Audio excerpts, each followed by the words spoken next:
Bonjour à tous, bienvenue au Summit AWS de Paris. J'espère que vous passez une excellente journée. Merci pour être là en fin de journée. Je m'appelle Wafa, je fais partie des équipes Generative AI Innovation Center de AWS. Et aujourd'hui, j'ai le grand plaisir d'être accompagnée par deux co-speakers de très grande qualité.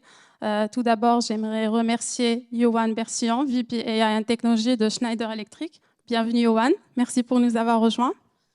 Et j'ai aussi le plaisir d'être accompagnée par Florian Clanet, architecte prototype chez AWS. Bienvenue Florian. Alors, aujourd'hui, on va parler de bonnes pratiques d'IA générative responsable, de bonnes pratiques d'industrialisation. Aujourd'hui, dans le Summit, on a une audience très variée, très diverse. Et je sais que dans la salle, on a pas mal de chefs d'entreprise, de data scientists, professionnels de cloud, data ingénieurs et peut-être d'autres profils. Et c'est ça la beauté de l'IA générative, ça nous a tous impressionnés, on a tous été impressionnés par cette grande diversité d'applications et ce pouvoir transformateur. Mais en même temps, on a vu que pour réaliser pleinement son potentiel et pour maximiser ses avantages, c'est très important de guider son développement de manière responsable. Et donc, c'est ce qu'on va regarder aujourd'hui. Comment trouver cet équilibre entre une IA générative opérationnelle et responsable. Alors, on va commencer par quelques définitions. Donc, l'IA générative, maintenant, on commence à connaître. C'est une IA qui permet de générer du contenu pour réaliser un certain nombre de tâches. On se base généralement sur des foundation models ou des large language models. Je vais les appeler LLMs tout au long de la présentation. Alors, les LLMs, ce sont des modèles qui ont été entraînés sur un très grand nombre de données et qui sont basés sur des réseaux de neurones. Et justement, l'idée de génération du contenu avec des réseaux de neurones, ce n'est pas forcément nouveau, mais par contre, il y a un ensemble de facteurs qui a contribué au succès et à l'évolution récente de ces LLM. Premièrement, il y a toute cette capacité à stocker, à traiter et à analyser les données qui s'est améliorée. Bien sûr, il y a toute l'avancée en termes de puissance de calcul, ce qui est indispensable et essentiel pour les large language models, avec les nouvelles générations de processeurs qui ont des capacités avancées de mémoire distribuée ou de mémoire partagée. Et bien sûr, il y a l'avancée en termes d'architecture de réseaux de neurones. Donc, je ne peux pas ne pas citer la fameuse architecture des transformers qui est apparue en 2017 et qui a introduit ce qu'on appelle le mécanisme d'attention, qui a permis aux machines de mieux traiter et de mieux comprendre les relations et le contexte de mots dans des textes et surtout dans des longs textes. Alors, il y a eu toute une avancée technologique, et ce qui est important, c'est que cette avancée technologique a ouvert des perspectives en termes d'utilisation et en termes de cas d'usage.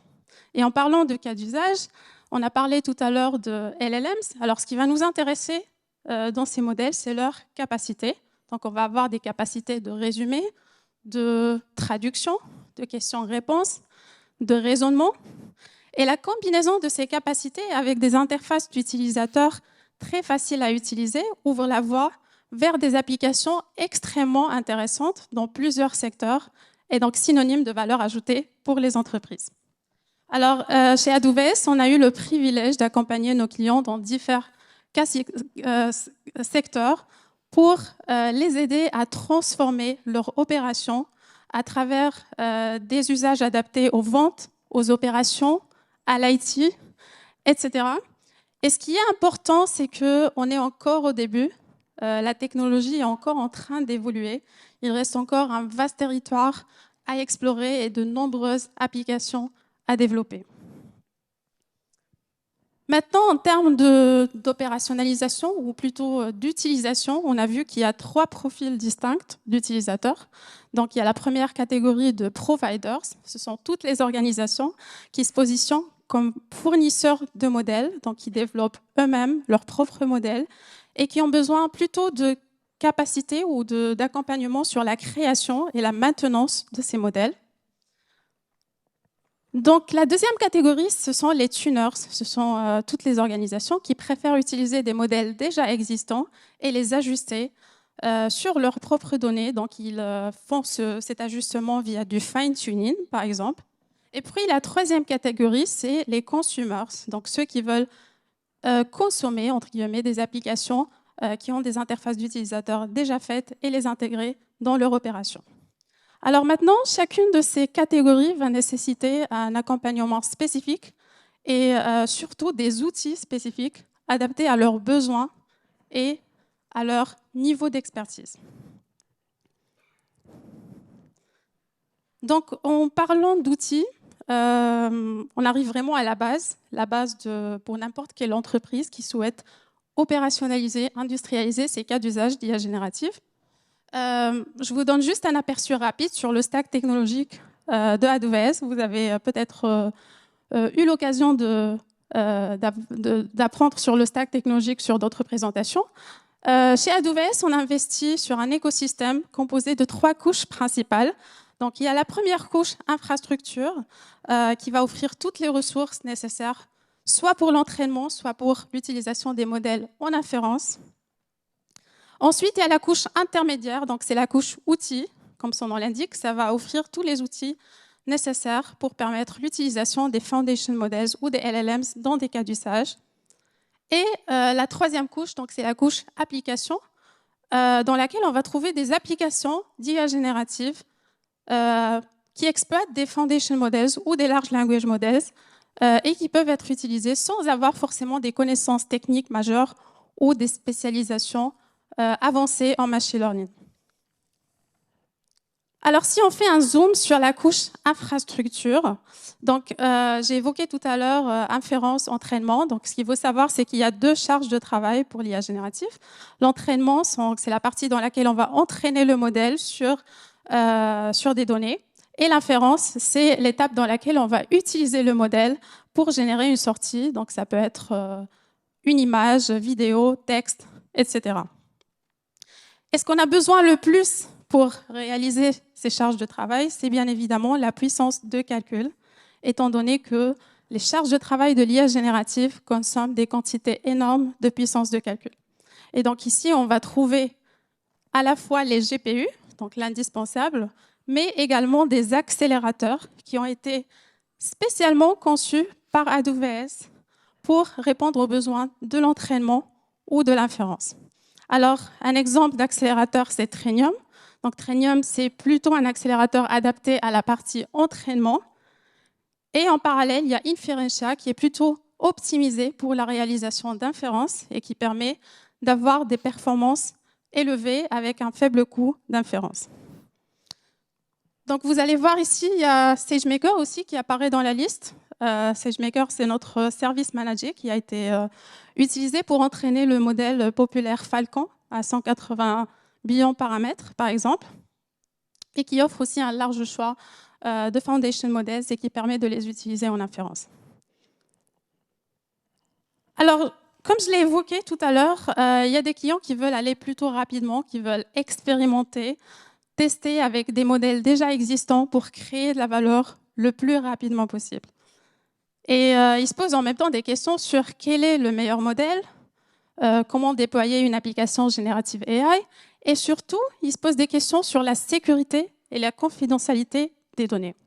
Et donc, c'est la deuxième couche, la couche outils, qui va répondre aux besoins de cette catégorie, notamment grâce à Amazon Bedrock, qui va permettre un accès à un large choix de foundation models et la possibilité de les personnaliser sur des cas d'usage avec vos propres bases de données.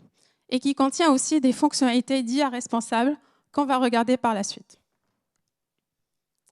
Et pour aller encore plus loin, il y a la couche application.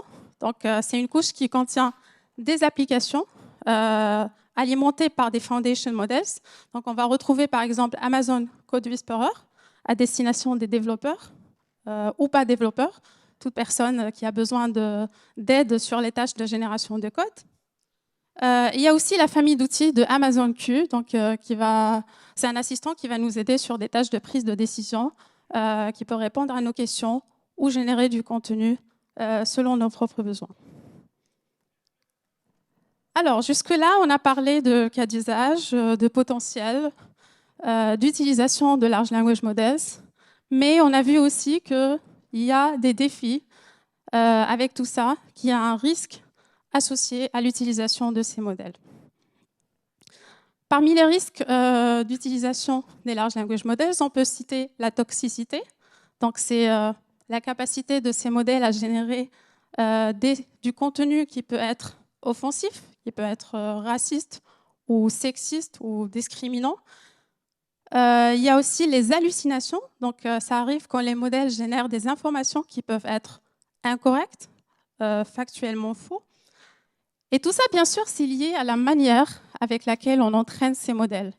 Parce que techniquement, derrière, ces modèles ne sont pas forcément optimisés. Ils n'ont pas des objectifs d'IA responsables, mais ils sont entraînés plutôt via des objectifs de performance. Et c'est aussi, bien sûr, lié à la nature des données qui alimentent ces modèles, qui peuvent contenir des informations non vérifiées, qui peuvent contenir des biais, des stéréotypes, etc. Alors, toutes ces observations qu'on a expérimentées, qu'on a identifiées avec nos clients, nous ont menés à mettre à jour et à faire évoluer nos principes d'IA responsable. Et donc ici, vous avez la liste de tous les piliers, les dimensions de l'IA responsable chez AWS. Alors, chez AWS, on définit l'IA responsable à travers des considérations. Ce sont des dimensions qui vont guider surtout notre manière de développer et de construire des services de l'IA générative. C'est une liste, bien sûr, qui évolue avec le temps, qui n'est pas fixe. Donc, on l'a fait évoluer pour s'adapter aux besoins de la technologie. Alors, je ne vais pas faire toute la liste. Je vais me concentrer sur deux considérations. Je commence par la sûreté. C'est une considération toute récente qu'on a rajoutée à la liste des dimensions d'IA responsables. Donc, il s'agit ici de prévenir toutes les sorties, le contenu indésirable qui peut avoir lieu en sortie du modèle. Et donc, pour mettre en place tout ça, on rajoute des couches de modération spécifiques à la sortie du modèle, ou alors on met en place ce qu'on appelle des garde-fous ou des guardrails pour définir un ensemble de règles pour éviter certains sujets à la sortie du modèle. Une autre considération, c'est l'explicabilité. Donc, généralement, l'explicabilité, c'est ce qui va nous permettre de comprendre, d'interpréter un peu le résultat du modèle, ce qui est très compliqué pour les Large Language Models. Ce sont des modèles qui contiennent des billions de paramètres avec des architectures très complexes. Ce qu'on peut faire et ce qu'on fait dans le cadre de l'IA générative, c'est d'utiliser des techniques de référence, d'afficher des sources liées à la réponse du modèle pour permettre à l'utilisateur d'avoir une idée sur le raisonnement derrière la sortie du modèle. Une autre technique consiste à utiliser le modèle lui-même, à demander au modèle lui-même d'expliquer son raisonnement. Pour ça, on utilise des techniques de chain of thought, par exemple, ou de chaîne de pensée. Alors, pour voir un petit peu ça plus en pratique, donc il y a un premier volet qui est lié aux modèles eux-mêmes. Les LLMs et les Foundation Models s'améliorent avec le temps, ils évoluent, on continue. Et on voit déjà que la majorité des providers des modèles mettent en place des fonctionnalités de base d'IA responsable. Donc la majorité des modèles disponibles, que ce soit sur Bedrock ou SageMaker, ont déjà des fonctionnalités by design d'IA responsable qui ont été introduites au moment de l'entraînement. Et donc, il s'agit de bien se familiariser avec ces fonctionnalités, de bien les connaître et de les mettre en place au moment de la construction des cas d'usage. Mais bien sûr, ce n'est pas toujours suffisant parce que les clients, ils ont des besoins parfois plus avancés, ils ont des politiques d'IA responsables personnalisées. Et donc, c'est pour ça qu'on a introduit la fonctionnalité de guardrails ou de garde-fous qui est disponible sur Amazon Bedrock. Ces guardrails, ils vont permettre de définir un certain nombre de règles et donc le modèle, ces guardrails, ils vont bloquer toutes les requêtes utilisateurs ou plutôt toutes les sorties de modèles liées à ces sujets. Donc, Par exemple, si vous voulez construire un assistant client, vous pouvez mettre en place des guardrails pour définir des règles ou un certain sujet à éviter sur la compétition, sur les sujets offensifs ou sur d'autres sujets que vous ne voulez pas avant sortie de modèle. Une autre approche pour renforcer encore les pratiques d'IA responsable consiste à adopter les bonnes pratiques de MLOps. Alors, MLOps, c'est toute cette intersection entre les bonnes pratiques, la culture, qui vise à mettre en place, à déployer des modèles de machine learning en production et qui préconise déjà des bonnes pratiques d'IA responsable, comme le monitoring, le test, l'explicabilité, etc. Et quand on utilise le MLOps dans le cadre de l'IA générative, on parle plutôt de FMOps ou de LLMOps. Et pour avoir une idée plus détaillée sur les bonnes pratiques de MLOps pour l'IA responsable, je vais passer la parole à Florian pour nous en dire plus. Merci à tous. Tu peux garder le micro. Bonjour à tous, merci Wafa pour ce début de présentation. Donc moi je suis Florian Clanet, je suis architecte prototype chez AWS. Et tout d'abord merci d'être là parce que vous êtes les plus valeureux. On va tous tranquillement se diriger vers le cocktail après ça. Mais avant, du coup, je voulais vous parler un petit peu des bonnes pratiques de LLMOps qui commencent à se mettre en place. Alors, c'est un sujet qui est assez récent et qui est très vaste. Et donc, l'idée, c'est de venir mettre en production des applications, de les prendre depuis le bac à sable et de les amener tranquillement vers la production. Donc, c'est des pratiques qui évoluent assez rapidement parce que les sujets évoluent en ce moment très rapidement. Donc, ce n'est pas des règles, on va dire, très fondées, mais c'est des bonnes pratiques qu'on commence à voir émerger. Et donc, c'est ça que je voulais partager avec vous aujourd'hui, voir un petit peu les défis et les challenges que vous allez rencontrer quand vous allez vouloir mettre vos applications d'IA générative en production. Donc, ici, on a le MLOps, comme nous a dit Wafa.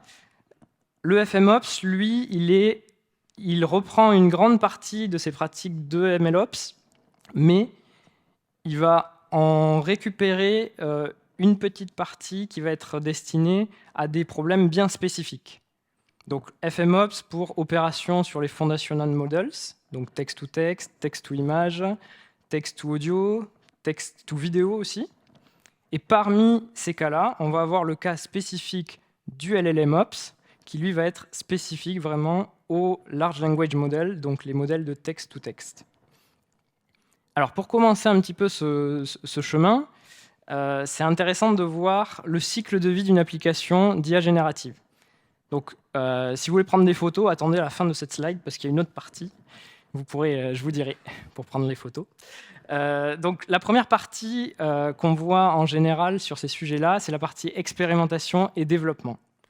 Donc au tout début, on va commencer par venir faire le choix de notre modèle. Donc ici, on va regarder un petit peu les benchmarks, on va regarder les sujets comme la latence, la taille du modèle, la taille du contexte, le coût aussi. Donc tout un tas de paramètres qui vont nous permettre de faire un choix sur le modèle. Une fois ce choix fait, on va avoir une phase de personnalisation. Donc la personnalisation, 3 points intéressants à regarder sur cette partie-là. La première, c'est le prompt engineering, ou la personnalisation du prompt. Donc ici, on va vouloir expliquer au modèle comment on va lui donner l'information pour résoudre son problème, donc comment on va lui poser sa problématique. Le deuxième point, c'est l'augmentation, donc les architectures augmentées, avec la partie RAG, Retrieval Augmented Generation, mais aussi les parties agents, qui vont aussi rentrer dans cette catégorie-là. Et enfin, la dernière partie, la partie fine-tuning. Donc ici, on va vouloir spécifiquement adapter le modèle à un sujet particulier ou à une tâche particulière. Et donc ici, on parle des techniques, tout ce qui est parameter efficient fine-tuning ou fine-tuning de manière plus générale de notre modèle. Donc cette première partie d'expérimentation et développement, évidemment, on va la réaliser une fois et ensuite on va itérer dessus pour pouvoir venir améliorer notre solution et arriver à quelque chose qui nous convient à la fin. Une fois qu'on a quelque chose qui nous convient, on va avoir la deuxième partie avec donc le déploiement et les opérations. Ici, le but, ça va être de mettre notre modèle et notre solution sur le chemin d'une production. Donc, dans un premier temps, on a la partie optimisation du modèle pour pouvoir le déployer de manière efficace pour notre production. On va vouloir, par exemple, réduire sa taille. C'est toutes les techniques de quantisation, par exemple, des modèles. Tout en, évidemment, évitant de réduire trop sa fiabilité et sa qualité, la qualité des réponses. Deuxième partie, on va avoir l'intégration. Intégration avec, bien évidemment, les applications de front-end, le back-end, les systèmes externes, etc. Et les architectures augmentées dont on a parlé tout à l'heure. Architectures augmentées, donc, elles sont encore là en déploiement et opération, parce qu'ici, on va reprendre en fait ce qu'on a fait dans la partie expérimentation et développement, mais on va l'amener à un niveau de production. Donc on va vérifier que la latence est bien au niveau des exigences demandées, on va vérifier que la solution se met bien à l'échelle, etc., etc.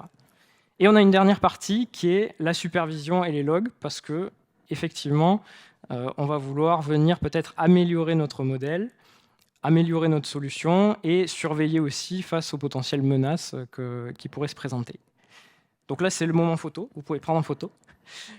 Et pendant que vous prenez en photo, je vais vous parler dans la slide suivante un petit peu de comment justement, déjà, sur ce schéma-là, on peut déjà mettre en place une bonne partie des pratiques MLOps. On est bon pour les photos? Allez. Slide suivante. Donc, je reprends le même type de schéma. Et vous allez voir qu'on peut mapper déjà une bonne partie de ces pratiques MLOps à ce qu'on a vu dans le cycle de vie précédent. Donc première partie, expérimentation-développement, encore une fois, on a tout ce qui est automatisation des flux d'intégration, donc l'intégration continue. On va avoir le versionning du modèle avec toutes les métadonnées qui sont associées, etc. Et même chose pour la partie déploiement opération, on va avoir du déploiement continu, de l'intégration des modèles avec la consommation de l'application, la consommation du modèle, les architectures augmentées, etc., etc. Et toujours la supervision de la performance avec des tableaux, des tableaux de bord partagés qui vont être communs un petit peu à toutes ces étapes pour avoir une vision d'ensemble de ce cycle de vie. Donc ça, c'est des pratiques finalement qui ne sont pas nouvelles et qui étaient déjà là avec le MLOps. Maintenant, on a d'autres défis qui commencent à arriver sur la partie dès qu'on s'attaque à de l'IA générative. Donc là, j'en ai mis quelques-uns sur cette slide. L'idée, c'est pas de toutes vous les passer en revue. Hein. On peut en voir quelques-uns rapidement. L'évaluation fiable des modèles, c'en est un qui revient qui est assez récurrent, qui revient assez souvent. Des stratégies reproductibles pour sélectionner le modèle, des catalogues de prompts, etc., etc. Donc ça, c'est pour vous donner une petite idée de ce que vous allez pouvoir rencontrer dans le cadre des solutions d'IA générative. Maintenant, pour la suite de la présentation, j'aimerais me concentrer sur une petite partie et vous donner des idées sur comment on résout ce type de problème et quelles solutions sont déjà un petit peu présentes dans le domaine pour résoudre ces problématiques-là. Donc le premier, c'est un sujet intéressant parce qu'on a pas mal de clients qui en fait lancent des solutions d'IA générative ou travaillent en tout cas sur des solutions d'IA générative en parallèle dans différents départements. Et finalement, on refait du travail assez souvent, notamment sur la partie prompt. Donc pour l'évaluation des modèles, on va venir essayer de mettre en place, pour résoudre ce problème-là, un catalogue de prompts. Le catalogue de prompts, c'est quelque chose qui va nous permettre d'avoir des personnes qui travaillent sur ces sujets-là, qui vont pouvoir contribuer à ce catalogue, qui vont pouvoir l'utiliser aussi dans les applications, et qui vont pouvoir rechercher les prompts qui les intéressent, que ce soit pour de l'évaluation ou pour la création d'une application. On va associer à tous ces prompts des métriques qui vont permettre d'évaluer les prompts entre eux, etc., de prendre des décisions. Donc première solution intéressante. Je continue avec un autre sujet qui émerge en ce moment, c'est les passerelles d'IA. Donc les passerelles ou IA Gateway en anglais.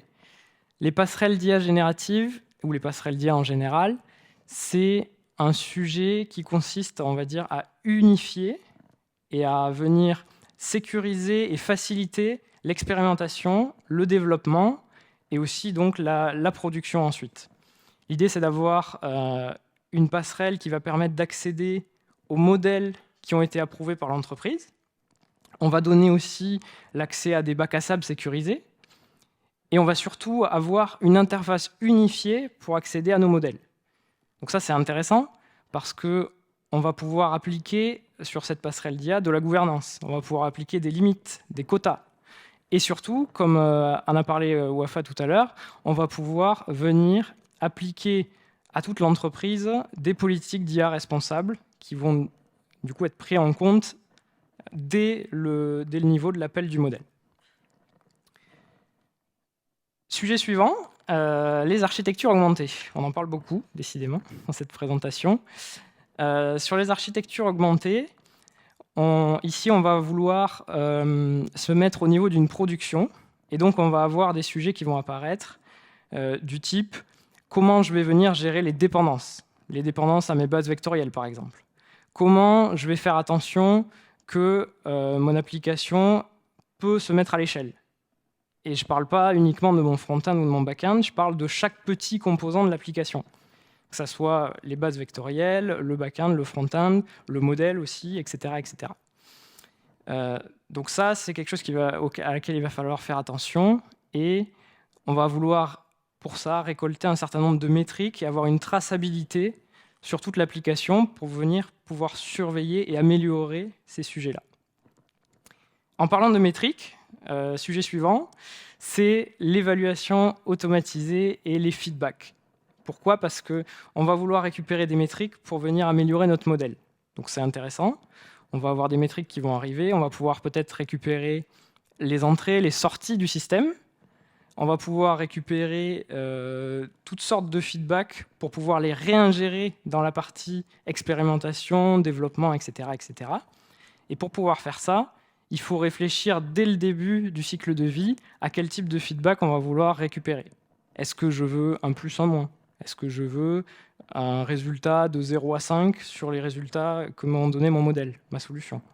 Est-ce que je veux peut-être avoir des commentaires de mes utilisateurs? Donc c'est important d'y réfléchir dès le début parce qu'on va pouvoir automatiser ça assez rapidement. Et donc quand la solution va être en production, on n'aura pas forcément besoin de changer nos procédés pour traiter cette donnée-là. Ça sera déjà automatisé. Et si on a une grande quantité de données qui arrivent, ce ne sera pas très grave, parce qu'on aura déjà de l'automatisation. Grâce à ça, on va pouvoir mettre en place des filtres, par exemple, pour gérer la toxicité ou les biais sur les modèles. Donc, c'est assez important pour pouvoir appliquer cette fameuse IA responsable dont on parlait tout à l'heure. Dernier point que je trouve très important, c'est, alors j'en ai déjà un petit peu parlé, mais la supervision. Superviser chaque petite partie de l'application.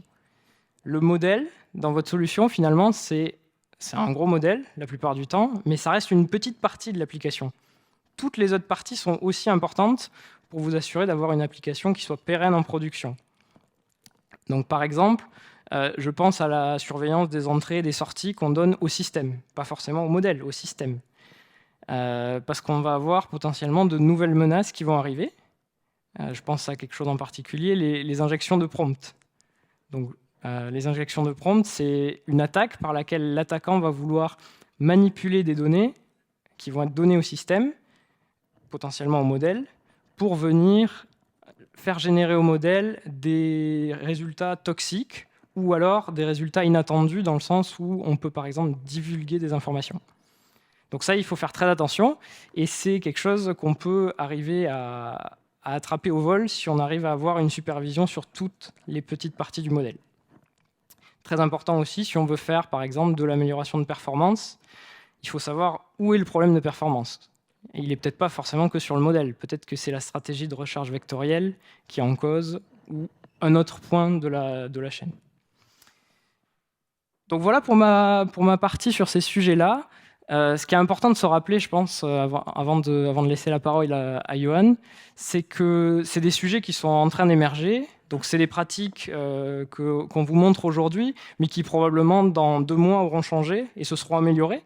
Donc l'idée, c'était vraiment aujourd'hui de vous donner une petite idée des défis et des challenges que vous allez rencontrer mais c'est très important donc de les mettre à jour et de se tenir au courant de ce qui va se passer dans les mois, dans les semaines à venir pour mettre vos applications de manière efficace en production. Donc je vous remercie et je vais laisser la parole à Johan, qui nous fait le plaisir d'être là pour nous parler de comment Schneider Electric a mis en place de l'IA et de l'IA générative dans l'entreprise. Merci Florian. Bonjour à tous et à toutes. Très heureux d'être avec vous aujourd'hui. Florian, messieurs, dames. Donc, je me présente, Johan Bersian. Moi, je suis en charge de la partie AI technologie chez Schneider Electric. Schneider Electric, on est très fiers d'être une entreprise technologique en pleine croissance. On est présent dans le top 30 des vendeurs de logiciels dans le monde et on intègre les technologies les plus avancées dans la gestion de l'énergie, les automates industriels, pour soutenir nos clients dans 4 domaines. Premier, le domaine des bâtiments, que ce soit des bâtiments résidentiels ou des bâtiments commerciaux. Deuxième domaine, les data centers. Donc on fournit des data centers clés en main, des systèmes de refroidissement, de distribution électrique à AWS, à Microsoft, à Meta, à Google. Troisième domaine, l'industrie, les automates industriels, les usines, les sites de production de nos clients. Et quatrième domaine, le grid, avec 2 extrêmes, soit les fournisseurs d'énergie, donc ce qu'on appelle les utilities, on fournit les infrastructures qui permettent de produire l'énergie et générer l'énergie, et à l'autre extrême du spectre, les microgrids, donc les points plus distribués et locaux de production, de consommation d'énergie qui peuvent être eux-mêmes reliés au grid plus largement.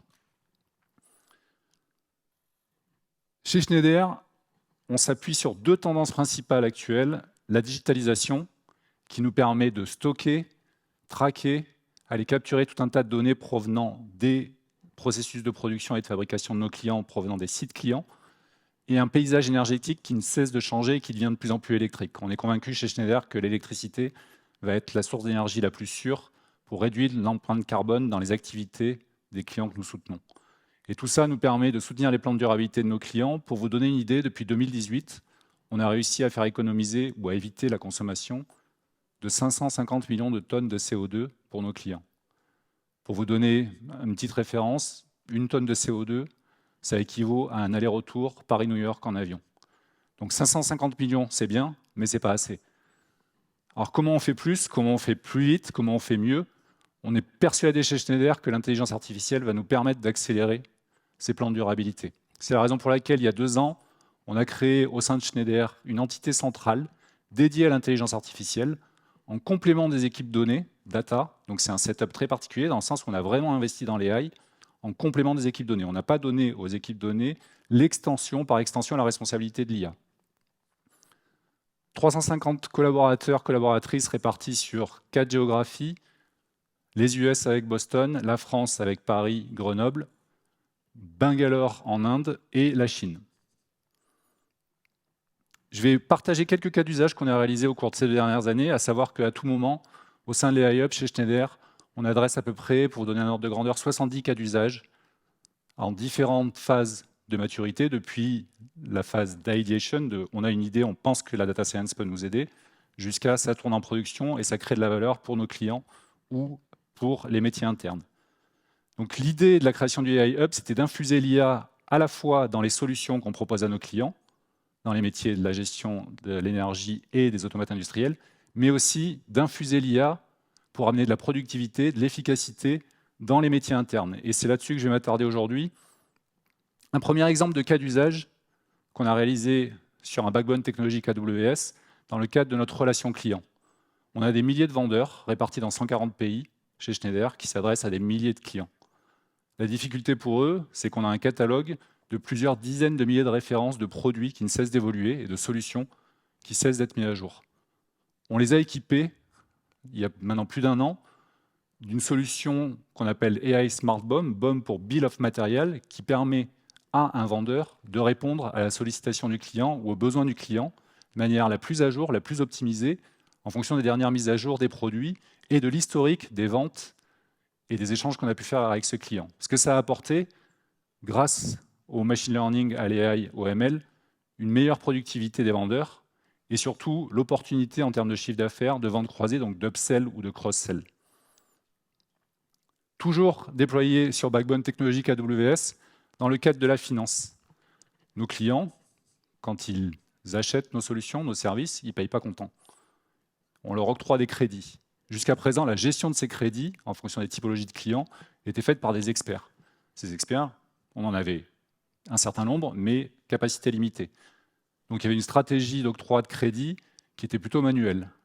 Grâce à l'historique de données qu'on a eu, qu'on a pu récupérer, qu'on a pu traiter, on a mis en place une solution qui enchaîne plusieurs types de modèles. Donc là, on va parler de chaînes de modèles dans lesquelles on va catégoriser les clients par niveau de risque de crédit. Et la sortie du premier algorithme, du premier machine learning model, sert d'entrée à la limite qu'on va octroyer en termes de crédit à nos clients pour acheter nos services et nos solutions. Ça a permis, grâce à l'AI, d'optimiser les limites de crédit pour les clients, d'être plus juste, d'être plus efficace, d'enlever des biais, mais aussi, de manière très pragmatique pour les financiers qui sont dans la salle, de réduire les provisions pour créances douteuses. Donc gros gain en termes financiers sur ce cas d'usage. Troisième cas d'usage, la supply chain, la chaîne logistique. Donc chez Schneider, on possède 200 usines en propre réparties dans le monde pour créer nos solutions, nos produits. On a des machines de marquage laser, qui sont des pièces qu'on choisit, on fait attention à ça. On avait des problématiques de temps d'arrêt et de gestion de stock. Grâce à la maintenance prédictive qu'on a installée on-prem, entraînée dans le cloud, on est à même aujourd'hui de réduire de 20% les temps d'arrêt avec un modèle de machine learning sur les machines qui permettent d'anticiper les maintenances, les types de pannes ou les dégradations de fonctionnement. Et on a en conséquence aussi réussi à réduire de 5% les stocks de pièces de rechange. 3 cas d'usage, parmi 70 à tout moment au sein du groupe. Tout ça, on s'appuie sur la stack technologique AWS avec une partie data engineering, transformation des données basée sur Glue, Lambda, Step, de stockage de données transformées dans des buckets S3, et on va en parler tout à l'heure, Florian et Wafa en parlaient, sur la partie VectorDB pour supporter les cas d'usage de type GenAI, OpenSearch en termes de VectorDB. Compute, beaucoup de CPU, mais on utilise aussi, on a des process intensifs, donc on fait appel aux GPU sur certaines régions, et on fait en termes d'environnement de data science, un mix entre des IDE classiques que vous connaissez et SageMaker et Bedrock pour la partie Generative AI. Donc tous ces cas d'usage qu'on traite au quotidien dans Schneider, on les approche avec une certaine éthique, avec une certaine responsabilité dans les systèmes qu'on met en production. Et pour ça, on n'a pas attendu que les régulations atterrissent. On s'en est inspiré, bien évidemment, mais on a inclus cette gestion des risques dans les produits AI que l'on crée chez Schneider dans un framework préexistant au sein de l'entreprise, ce qu'on appelle l'Enterprise Risk Management, pour éviter de créer un silo parallèle dédié à l'AI. Donc on s'est vraiment inspiré et on a étendu notre gestion des risques chez Schneider. 3 dimensions sur lesquelles Wafa revenait tout à l'heure, qui sont vraiment prédominantes chez Schneider en termes de Responsible AI. La partie explicabilité, numéro 1. Nos solutions, nos systèmes AI s'adressent la plupart du temps à des populations d'experts. Pour les convaincre ou pour favoriser l'adoption des systèmes AI, l'explicabilité, la transparence, l'explication des prises de décision locales ou globales, ou la traçabilité des modèles et des données avec lesquelles ces modèles ont été entraînés et des métadonnées associées, permet de favoriser leur adoption, leur confiance dans l'usage de ces systèmes. Et ça permet aussi de répondre aux besoins de régulation. Deuxième aspect, l'aspect robustesse, on en parlait tout à l'heure. Avec les use cases de type GenAI, il y a 2 sous-dimensions qui sont encore plus prégnantes. Il y a la notion de fiabilité, comment on s'assure que les systèmes basés sur des modèles hybrides, Generative AI et AI traditionnels, sont fiables, c'est-à-dire qu'ils rendent le service pour lesquels on les a conçus et on n'arrive pas à dévier de comportement imaginé du système. Ça, c'est un vrai enjeu et on va être tout à fait transparent. Je pense que à la fois AWS, Schneider, mais je pense que c'est vrai aussi chez vous, on apprend en marchant, on est assez humble là-dessus. On n'a pas encore trouvé la formule magique, mais on y travaille. La toxicité, même combat. On veut s'assurer que les réponses fournies par les systèmes de GenAI soient en accord avec les valeurs du groupe et qu'on ne puisse pas faire dire n'importe quoi à nos systèmes. 3e pilier, au-delà de la robustesse, qui aujourd'hui on le couvre, cet aspect robustesse, avec un mix de tests manuels et de tests automatisés, mais il y a beaucoup de human in the loop. Il ne faut pas se mentir, ça prend du temps. C'est-à-dire qu'on veut vraiment approcher ça sérieusement et pas ouvrir en production trop tôt. Je pense que chacun dans la salle ici, chacune a lu un article d'une société qui a retiré un chatbot malheureux. Nous, on ne souhaite pas vivre cette expérience. Donc on prend le temps. Et tout ça, on le gère avec une gouvernance centrale, une équipe Responsible AI opérationnelle en charge d'établir en amont, à chaque fois qu'on va définir un nouveau cas d'usage AI, basé sur une matrice de risque qui émane de l'EU AI Act. On n'a rien inventé, mais on s'est appuyé là-dessus. Chaque fois qu'on démarre un cas d'usage, on passe la matrice, on détermine, on classifie le type de risque qui est induit par la nature du cas d'usage. Ça nous permet d'avoir une heat map de l'ensemble de nos cas d'usage, qui est revue par le comité opérationnel chaque mois, mais qui est aussi surtout revue de manière trimestrielle par un comité exécutif Responsible AI, où on passe du temps avec notre Chief AI Officer, le Chief Data Officer, les équipes de Data Privacy, les legal, la cybersec, pour dire oui, non, peut-être on continue. Ça nous est arrivé d'arrêter des développements de cas d'usage parce que le risque était perçu comme trop grand. Donc le GenAI introduit des dimensions complémentaires sur la partie Responsible AI. Et pour finir, je voulais revenir sur 4 points que Florian vous a brillamment décrits sur les use cases GenAI qu'on traite aujourd'hui. Donc ça peut être transformer l'expérience client de recherche sur le site schneider.com en expérience conversationnelle. Ça peut être des cas d'usage autour de génération de code pour des automates programmables. Donc on a tout un tas aujourd'hui, on a à peu près 30 à 40% de notre portefeuille de use case AI qui sont tagués GenAI. Alors je dis tagués GenAI parce qu'on n'utilise pas uniquement du GenAI, c'est vraiment des modèles hybrides où on a à la fois de l'AI/ML traditionnel couplé à des LLM ou des aspects vraiment GenAI. 4 points spécifiques. La gestion des prompts, on y passe du temps. Croyez-moi, on y passe du temps. Là-dessus, beaucoup de temps passé, humain, à bien préparer les systèmes de Generative AI pour refléter la tonalité, les valeurs, le comportement qu'on souhaite avoir. Ça passe par du prompt engineering, ça passe par des simstamp prompts, ça passe par passer du contexte, ça passe par s'assurer que, en secouant un petit peu les systèmes, on arrive à confirmer qu'il ne va pas dévier ou il ne va pas partir dans des scénarios qu'on ne souhaitait pas. Ça, c'est une partie importante. Et je reviens sur notre nature. Tout à l'heure, on parlait des providers, des consumers, des fine-tuners.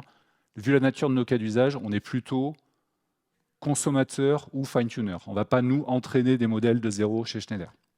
Deuxième aspect, l'AI Gateway, comme le disait Florian, capacité à centraliser, à unifier l'accès aux modèles LLM sous-jacents. On parlait de Claude, on utilise du Mistral, on utilise de l'OpenAI, on va utiliser de l'Anthropic. On veut être en capacité d'unifier l'accès aux modèles LLM sous-jacents. Pourquoi? Parce qu'on veut être capable de sélectionner le bon modèle pour le bon use case. Ça ne sert à rien d'avoir un modèle immense avec une empreinte immense, surtout pour Schneider avec l'histoire de la sustainability. On veut s'assurer qu'on utilise le bon modèle pour le bon cas d'usage, suivant les dimensions de performance, de coût, mais aussi de sustainability. Donc sélection des modèles, on a nous étendu des benchmarks existants publics adaptés à des datasets de cas d'usage représentatifs au sein de Schneider pour permettre de sélectionner les bons modèles de type LLM sous-jacents pour les bons cas d'usage. Je finirai, dernier point, par les architectures augmentées ou RAG, pour Retrieval Augmented Generation. Là-dessus, c'est un vrai enjeu. Je pense qu'aujourd'hui, vous en avez entendu parler en long, en large, en travers, donc je ne vais pas revenir là-dessus. Nous, l'enjeu qu'on voit au sein de Schneider, c'est de se dire, c'est bien de faire des cas d'usage type GenAI, chacun dans leur silo, mais nous, la préoccupation qu'on a, c'est à quel moment on optimise tout ça.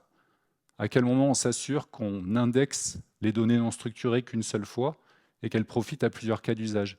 Comment on mutualise ou comment on décide consciemment de séparer les bases de données vectorielles.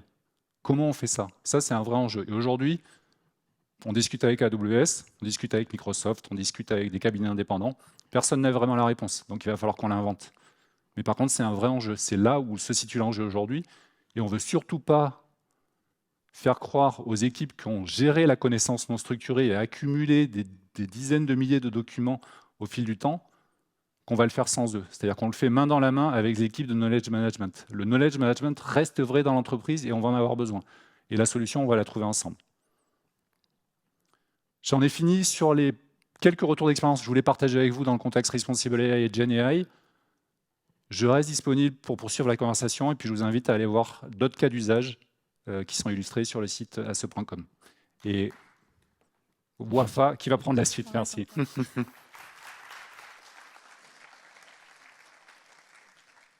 Alors, merci Owen, merci Florian. On est déjà dans le temps additionnel, donc je vais essayer de faire ça dans 1 minute. Pour conclure, j'aimerais vous partager quelques ressources sur le sujet d'IA responsable et les initiatives d'AWS sur le sujet d'IA responsable. Alors, la première ressource, si vous voulez avoir une idée, une lecture plus détaillée sur les défis, les challenges émergents de l'IA responsable, c'est peut-être une lecture qui pourrait vous intéresser. La deuxième ressource, si vous voulez avoir une idée sur l'engagement volontaire de AWS sur le sujet de l'IA responsable, avec la Maison Blanche et d'autres leaders technologiques. Et la dernière référence sur l'IA générative sur AWS. Donc, n'hésitez pas à scanner les QR codes pour avoir accès à ces ressources. Si vous avez des questions, bien sûr, vous avez nos emails. N'hésitez pas à nous contacter. On serait très ravis de répondre à vos questions. On sera aussi dans la salle et dans l'espace café après la réunion. Merci beaucoup à tous pour être là. Je vous souhaite une excellente fin de journée et à très bientôt.